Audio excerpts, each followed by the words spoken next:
নমস্কার বন্ধুরা, আমাদের ছাদ বাগানে বোগেনভেলিয়ার প্রথম রাউন্ড ফুল হয়ে ঝরে গেছে। দেখুন, ঝরে গেছে, এইগুলো ঝরে গেছে।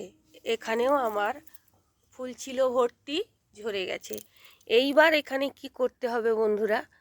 এইখানে আমাদেরকে কি করতে হবে, এই যে কয়েকটি ফুল আছে, যাক, ওগুলো যখন ঝরে যাবে আপনারা আরেকবার এখানে ডাল প্রুনিং করে দিতে পারেন। এবং যদি নাও করে থাকেন তাহলে এই যে ছোট ছোট ডালগুলো, এই ডালগুলোও কিন্তু বড় হবে এবং ফুল দেবে। তাহলে আমরা এখানে কি করব, হয় ডাল প্রুনিং করে দেব। ডাল প্রুনিং করলে গাছ একটু শক পায়, কিন্তু গাছ তার নিজেকে বাঁচিয়ে রাখার জন্য তার মধ্যে একটা মানে ম্যাজিকের মতো চার্মনেস আসে। তখন গাছ কি হয়, তার ডালপালাগুলোকে দ্রুত বৃদ্ধি করার দিকে মন দেয়।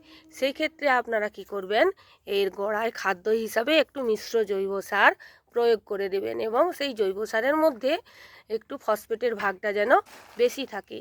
এইভাবে আপনারা, এই বোগেনভেলিয়া এখনও অনেক দিন ফুল দেবে, সেজন্য আমরা বারবার এখান থেকে ফুল নিতে গেলে আমাদেরকে এখানে ডালগুলো একটু অল্প করে কেটে দিলেই ওরা নতুন ডাল ছেড়ে দেবে।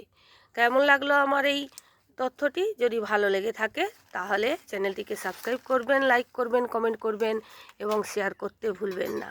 সবাই আপনারা ভালো থাকবেন, শীতে প্রচুর প্রচুর করে গাছ লাগান, বাগানকে সাজিয়ে তুলুন। নমস্কার।